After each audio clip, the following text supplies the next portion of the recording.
Welcome to the Young Saints Leadership Podcast, where we're going to be talking about all things youth, from leadership culture to supernatural youth ministry and discipling revivalists. We hope you guys enjoy. Hey, welcome back, everybody. Yes. Here we are. Yep. I don't even know what episode this is number-wise, but we have a good treat for you today. Yeah, this is a good one. Who knows? It's a good one. It's a good one. And before we get started, we just wanted to share something fun we did this weekend. What did we do? Lake Day. We went to the lake. If you've never been to Redding, which is where we all live, we have beautiful lakes all around us. It's true. It's probably one of the best parts of where we live. And so we went there. I'm still very sunburnt on my shoulders. I allowed someone to put sunscreen on my back, and I won't say who they are because they did a horrible job.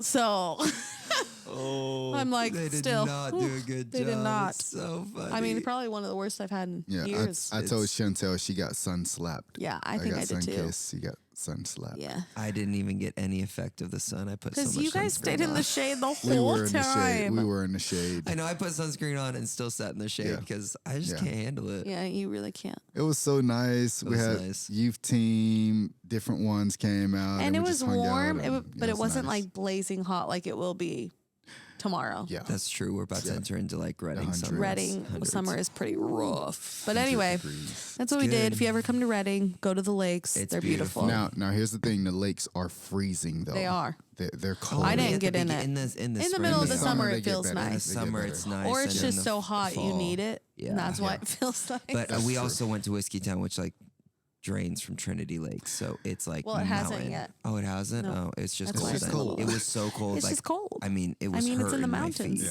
Yeah. It's cold. It's anyway, cold. but we have a very fun topic for you guys today. We are going to talk about marriage and ministry. Yes. Dun, dun, dun. People have been asking about this, wondering, Marriage getting and thoughts. ministry. We'll give you some failures and some wisdom, you know. Yes. all the stuff. It all comes from failure sometimes. Just kidding.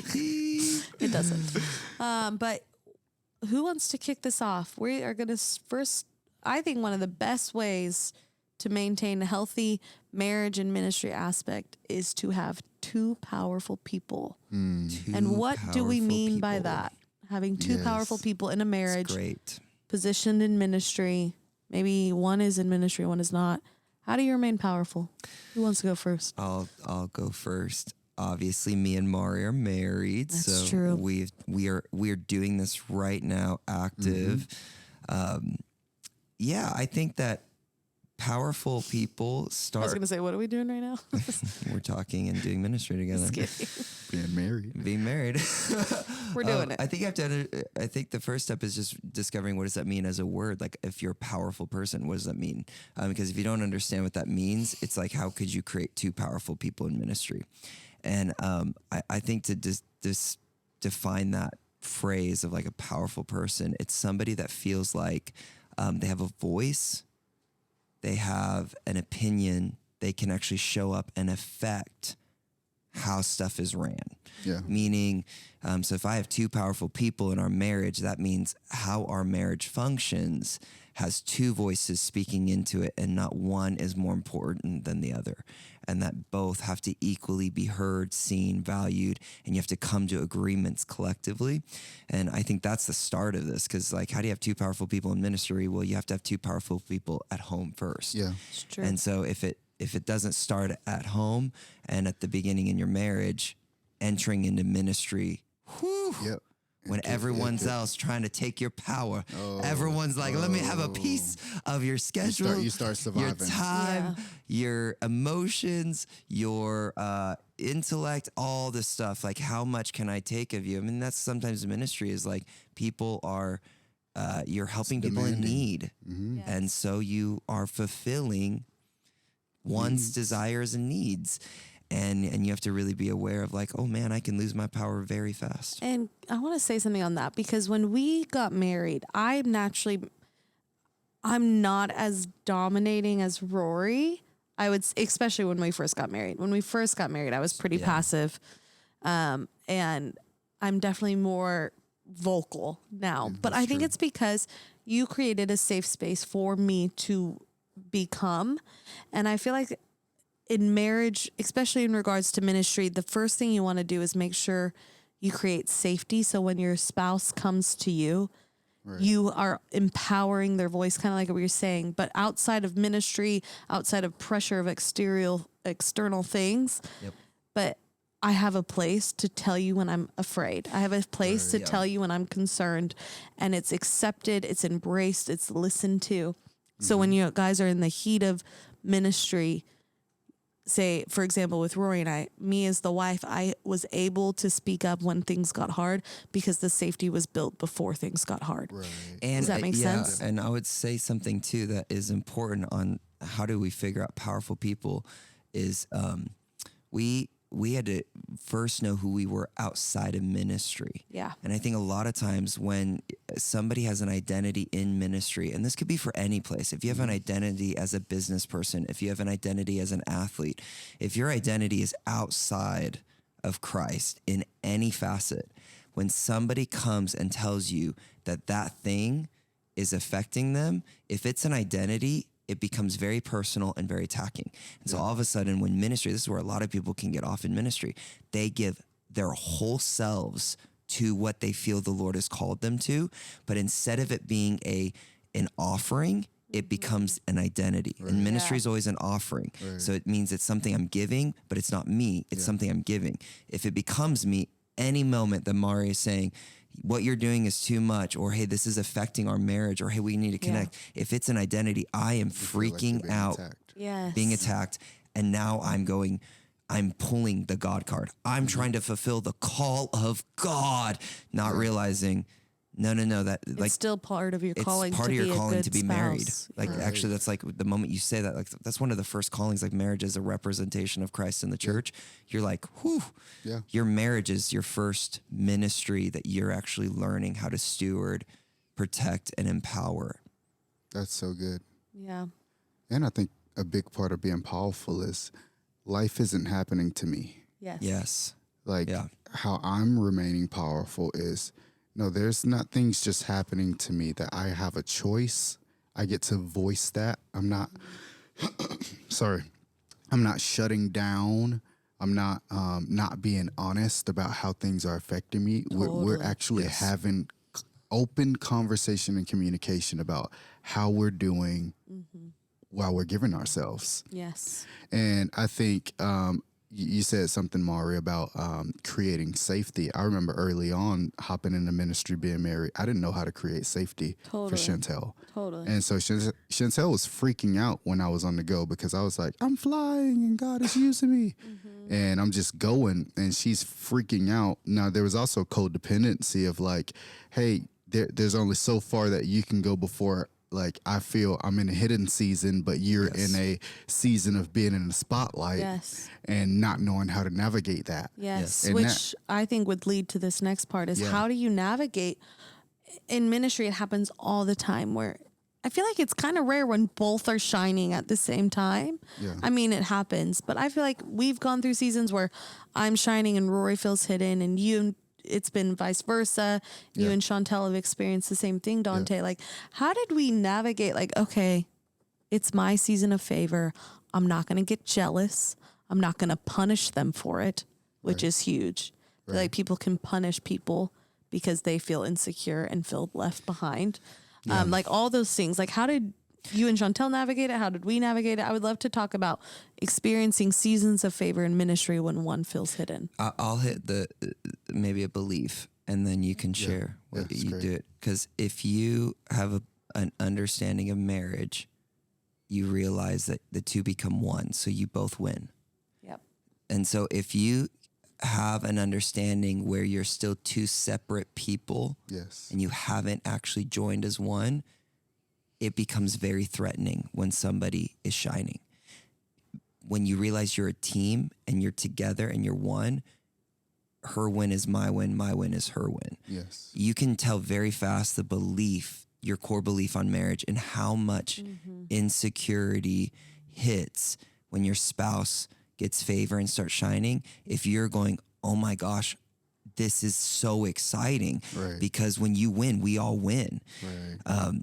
But if that's not the thought and your first thing is like, what about me? Oh my gosh, fear, anxiety, punishment, disconnection, insecurity, because you don't realize, oh, wait, we became one. Like the choice of marriage was actually to say, we're one now. So anything that happens to either of us will affect both of us. Good, bad, ugly. Right. And that's so good. I think there's a lot of different factors too of like, man, do you know where God has you? Do you know the season that you're in? Yeah. Like, oh, actually there is a season that God has me in this space of, man, he's really doing some deep things inside of me. It's not just, I think people look at a season of hiddenness as a bad thing. Yes. Totally. When it's not. It's a space to dive into who you are, how God has made you, where he becomes your audience. Yep. Where the Lord becomes your audience and he is the one that has you. Totally. And I think that space is so important. And I just wanted to say that before we even talk about, hiddenness and seasons of favor. And because the reality is you're always favored. Mm-hmm. Yeah. Yep. It just looks different. There might be an outward expression of you walking where connections are being made, or maybe you're stepping into that one dream that you had and those different things. But this reality of, no, God's eyes are always on me. That's so good. His eyes are always on me, that there's never a season where his eyes are on someone else more than they are on me. I'm seeing, this is kind of funny. Maybe this is prophetic because I'm seeing a picture in my mind, and so I'm just going to go with it. That's what we do. Yeah. But just as you were talking, I kept seeing forests and different trees, and I'm very aware in the Bible, humans are referred to as trees the most. It's the most correlation. There's always trees representing people and different things like that. And what's interesting to me is trees, they all bloom and thrive in different seasons. And so sometimes a tree, their season of fruit is in the winter. And then other times, like we have a lemon tree in our backyard. All the lemons come in December. But then there's other trees that all of the blooms come in the spring. Right. And I think that if we don't understand that, we almost go like, oh my gosh, I avoid these seasons where it feels like I'm hidden, forgetting like, oh, if I was always in bloom, I would die. Something would be wrong. Yeah. I could never grow. I could never expand. If I was always bearing fruit, the fruit would rot if it never got picked. Right. If I never could grow the next crop. And I think there's something to that of just going, I think so many times because of our world where everybody shows highlights, we have a world that has this imagination that you can have fruit every day of the year. Yeah. Forgetting that every part of a tree's cycle is important. Every part of your life cycle is important. Yeah. That's even in marriage. I do think it's something in the day and age we're living in, of like even what you were talking about, Dante, of, I can't remember how you said it, but it was like this, I'm always seen. Yeah. Like the eyes of the Lord are always on me. I heard someone say, I've always been discovered. And sometimes I think we idolize man's discovery. Yeah. Instead of just honoring that we've always been discovered by God. Yeah. Yes. And so it makes us question who we are and what we carry because we idolize man's discovery. And so if my husband's being discovered and I'm not, I'm insignificant and I'm unsuccessful. Yes. Because that's what culture tells us. But I think if you can reframe your mind of what success is and what significance is, you won't have this competition as much. Yeah. Like a lot of marriages compete. Yes. Right. And I don't want to compete against him. I want to run with him. And I think it's cultivating that celebration. Yes. Man, that belief that, oh, when you win, I win. Yeah. So, man, this thing that you've been going after, that's incredible. And this is on the grounds of trust, that there's trust built. I know you're not going to run off and but we're in a space of, man, I'm not really doing this much. Maybe I'm at home, or maybe I'm focusing on, this one everyday thing. Can I say something into this? Because you might be able to speak into this. Something I think happens with some people, I was just thinking of this thought just now, is when somebody gets celebrated, if you haven't established trust and powerful people. See, we started with trust and powerful people. If you haven't established that in your marriage before anything, when somebody starts getting favor, meaning more opportunities, more responsibility, that can easily make the other person go, fear and anxiety, I'm already lacking you. Yeah. And now you're getting more favor, but I 100%. haven't been honest.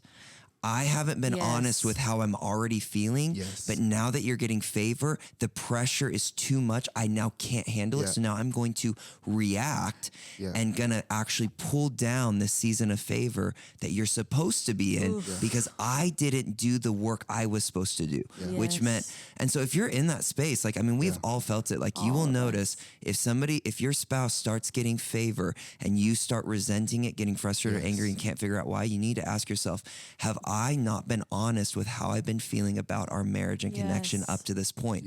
Because now that it's being pulled on more, am I now getting more frustrated and am I going to spiritualize it? So many people spiritualize it and they actually pull down. They rob somebody of a season of fruit. They go, oh, you're choosing ministry over our marriage. That is a very strong statement that you better make sure is actually happening. Be honest. Like, you better know, are they, or have I just not been honest and have I allowed them to think we're doing okay, but now, and I've not been honest, and now that something is pulling more energy, I now can't handle this dysfunction. At that point, I just want to help you out. If you find yourself, if you're listening to this and you're like, that's us, we are that marriage, this is the start. You need to be honest and get back a place of trust and connection. And that means getting humble and saying, going to your spouse and saying, I'm so sorry that I have been resenting you without realizing it.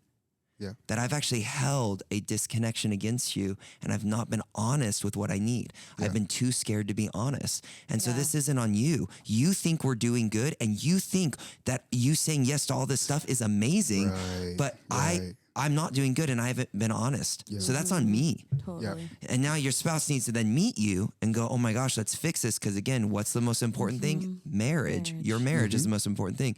But I think too many times people blame instead of owning that reality of like, no, this is on me. And if say you've already been honest and the spouse is not changing, that's when you go seek help. You get counselors in your life. That's when you bring somebody in. And you literally sometimes have to blow up your marriage to build from scratch. To build, If you realize, man, and when we use that phrase blow up, we mean this. Not like, we mean expose it all. Get it all. Get to ground zero. Get to that honest place of going, oh, we haven't been really honest. Like, I would say the only way to successfully do marriage and ministry is you have to be very honest. Like fully honest, because ministry is a flow out of your life. So if you're not honest with the marriage, which is oneness, then what is flowing out of your life is not 100% honest. And I just want to share a personal story. So this was before we had any kids. So this is just Rory and I in this situation. Rory started running camp and he abandoned me. It was rough. That's how I felt. So I'm just going to say it. And pretty much I was so anxious. I didn't talk to Mari probably a week before camp. I mean, a very small conversations. And then barely at camp, I would go give him a hug and he would just keep walking. I'm like, whoa. Hello, you chose me. I'm your wife. Remember?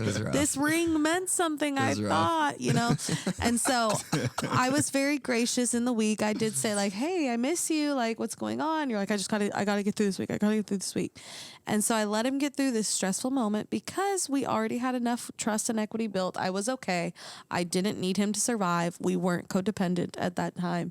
And we're not at this time either. But but there's been stages. Just so we're all clear. There's been stages where I feel I have been codependent with Rory, but I was okay. I knew I was secure. It was going to be fine. And I let the week go by, and then I had a brave talk after camp and said, I will never do that again. It's okay that we had that. I'm not mad at you. I just can't live life like this. And I was able to be honest and be real with him to where we reestablished expectations. Because it's not like I don't need him to quit his job to value me. Yeah. Right. Now let's say, here's what could have happened. Yes. Praise God, it didn't. This moment, this whole week happens at camp. You go through all of that. But then instead you say, man, I'm glad that that's over. I don't have to bring that up. Yes, that's true. Totally. And I would just resent him. That's where the resentment starts. Yes. When you don't take that moment and say, hey, I can't do this again. When you say instead, oh man, I'm glad it's over. And hopefully there's nothing else like that again. Hopefully he'll grow. Hopefully he'll learn. And and that's where I'm like, I did have that opportunity. I could have just let it slide and be like, I'll give him grace. I'll be a good wife. Right. Quotes, We're doing ministry. We're doing ministry. So we're just, it was all for the Lord. I'm just taking one for the stuff. team. The Lord sees my heart. And then I was like, no, this is our job. This is our lives. And I don't ever want to live through that again. Exactly. Right. I knew this. I knew this was in our future. And it's not for him to change. He didn't know something needed to be changed. Right. And so even after each camp, after this year, we did follow-ups. How was it this year? You were so much better this year, babe. Thank you. Like, it took me a few years. It was years of process, you know? And how to empower people. I want to, yes, which is great. So we established this honesty, but also like just to be vulnerable in this season. This is a season where Rory is starting to be seen and highlighted in our environment. And I've been so proud and the biggest champion of that. But that doesn't mean I don't get hit with those insecure thoughts of what about me? Right. You know? And I, as a woman of God and a wife, I have to manage those thoughts and say, I refuse to let competition or comparison come between me and my husband. It's beautiful that it's his season and he championed me in mine, and I will do nothing less than champion him in his. And I think it's so good. But I also have that that experience where he did champion me in mine. So it's easy for me to get to that place of I want to champion him in his. 100%. 100%. I love that. And I think even having those moments where a thought comes up or, man, this person's being highlighted, or you know, all these people just came up to him asking him about this thing and they didn't ask me. And in those moments of insecurity, you have to be humble enough to see, man, I felt insecure in that moment. I felt insecure. This is not him. This is me. This is a me issue. And but because I could easily punish him and make him feel guilty for it. Right. But it's so easy. When you face those things, it makes it that much more easier to celebrate. Yes. Man, I'm facing what's coming on inside of me. Yes. But oh my goodness.